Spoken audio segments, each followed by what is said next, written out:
में उपस्थित हैं तो चलेंगे ज्यादा करके शादी ब्याह के गीत की तरफ आइए। सबसे पहले भजन सुनाएंगे आप सब लोग को, उसके बाद में फिर हम आप लोग के लिए चलेंगे गीत संगीत की तरफ।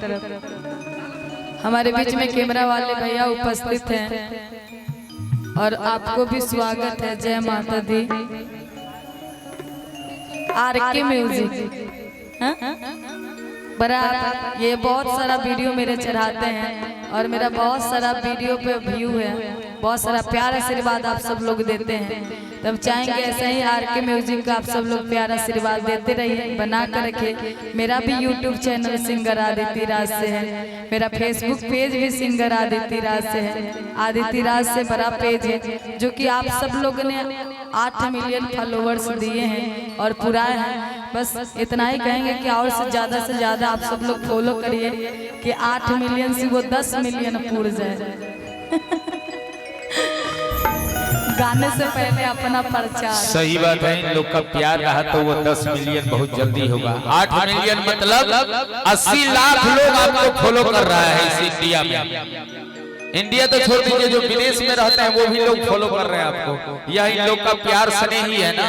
हाँ, ये लोग माटी को अगर उठा लें तो उसको भी सोना बना सकते हैं। सही बात है। एक बार मैं चाहूंगा दीदी के लिए जोरदार तालियां हो जाए।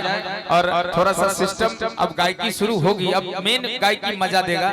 थोड़ा सा साउंड को लेवल में बना करके और वोकल इनका थोड़ा सा ऊपर कर दीजिए, थोड़ा सा बढ़ा दीजिए। हेलो हेलो जी, हेलो हेलो हेलो। बस भैया आवाज मत दाबिएगा, थोड़ा सा उठा के ही लेवल रखिएगा, वो के दबाइएगा नहीं। क्या कि 2 महीना से गाते गाते अपने लेवल घट गया है। तो आइए चलेंगे आप सब लोग के बीच में। पहले भजन सुनाते हैं। मैया रानी के दरबार में, बाबा के दरबार में हमार हाजिरी, हमार परिचय, हमार अर्जी हो। उसके बाद में रोवा लोग के ले चले बहुत सारा गीत संगीत की तरफ। भक्त मैया रानी के दरबार में जाकर जी लगाओ था और बड़ा प्यार से बताओ तर कहो तक कि दरबार तेरा दरबार में एक खास अहमियत रखता है, उसको वैसा मिल जाता है जो जैसी नियत रखता है। जय हो जय हो। हम चाहेंगे एक बार जयकारा लगो, बोल सच्चे दरबार की जय। बाकी कहे के बाद कि आई दुआर बनी जय हे देवी मांगी अपन परिचय कहाँ बताई, छुअल चाहता न पाओ हम, आधा छुअल चाहता न पाओ हम।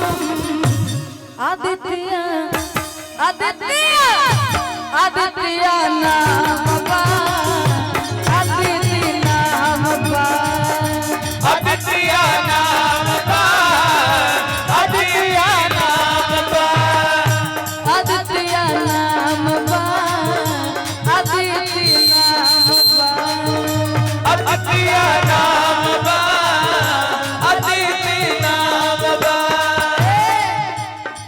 आई दुआर बनी हे देवी माई, दुआरे बनी हे देवी माई, अपन परिचय कहाँ बताई, अपन परिचय कहाँ बताई। आई दुआर बनी हे देवी माई, अपन परिचय कहाँ बताई, छुअल चाहता न पाओ हम, आधा छुअल चाहता न पाओ हम। आदित्य आदित्य आदित्य नाम बा, आदित्य नाम बा, आदित्य नाम बा, आदित्य नाम बा।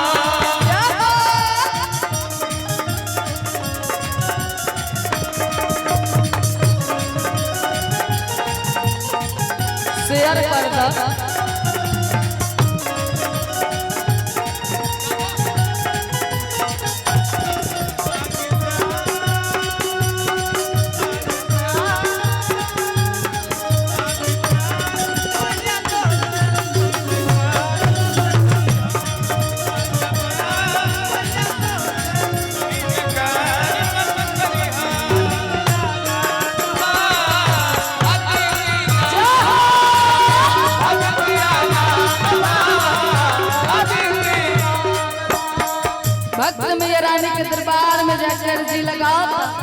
और बड़ा प्यार से भक्त बताओ तर कहता का कहता व्यास हो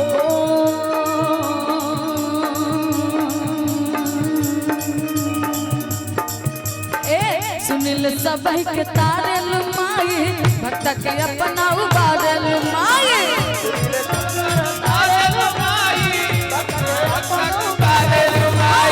सुनिल सबई के तारे लुमाए भक्त के अपना उबारे लुमाए सबई के तारे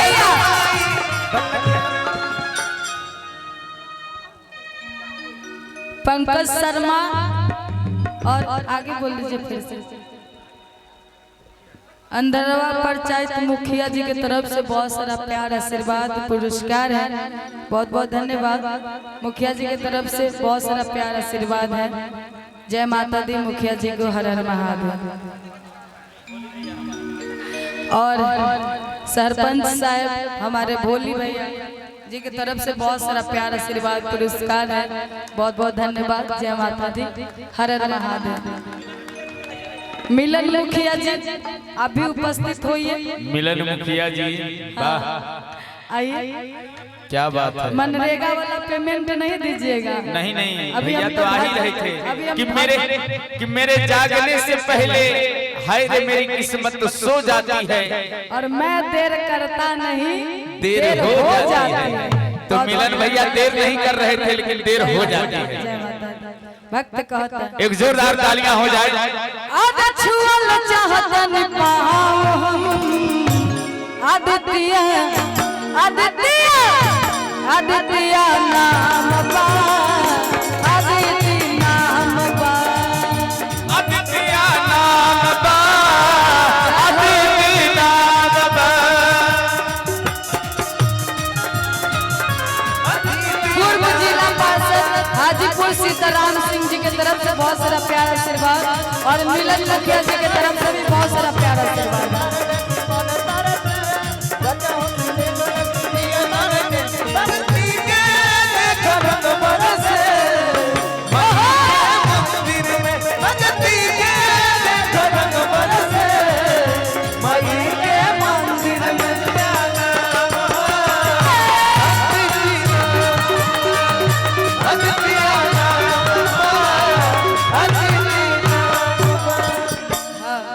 राहुल नाम राहुल कुमार क्या बोले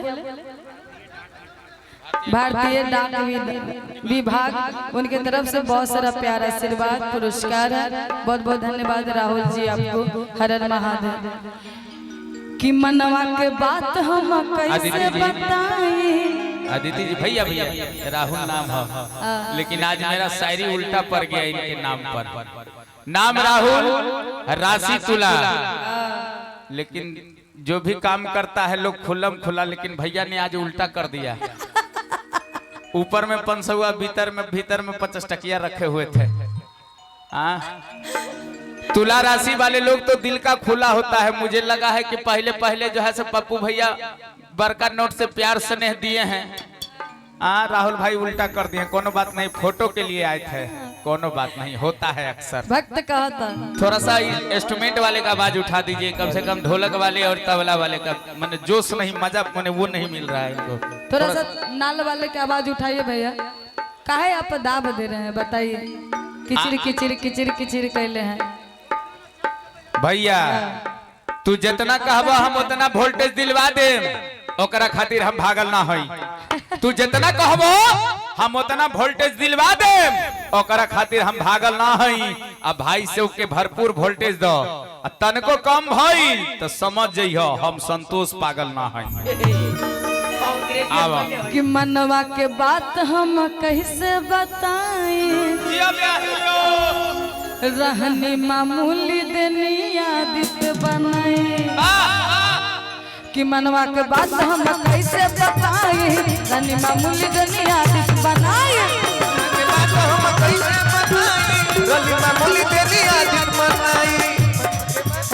मनवा के बात हम कैसे बताएं। रहनी मामूली देनी आदित बनाए। के बात हम कैसे बताई, रली मामूली देनी आदित बनाई। जवन तू दिल बारू चाहे न ज्यादा खाली बचल है रैया मर्यादा जब तू दिल बारू चाहे न ज्यादा माई बदल रहिया माई मर्यादा जवन तू दिल बारू चाहे न ज्यादा खाली बचल है रैया मर्यादा चचा भगिल चारो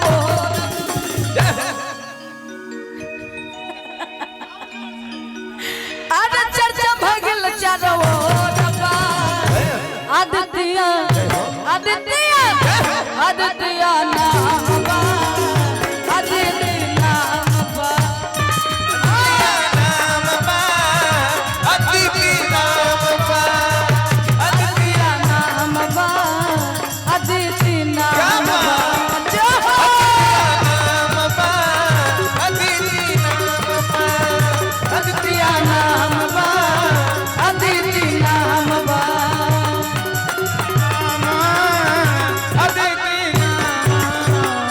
अब सल जिला घर बा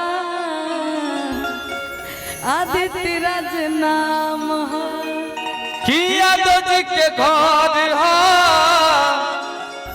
तक सुन लो तक के कर डर हो। सही बात है। और हमारे बड़े भैया की तरफ से एक आदेश आया है कि आदिति जी से बेटी ब्याह पर जो है सब गीत ना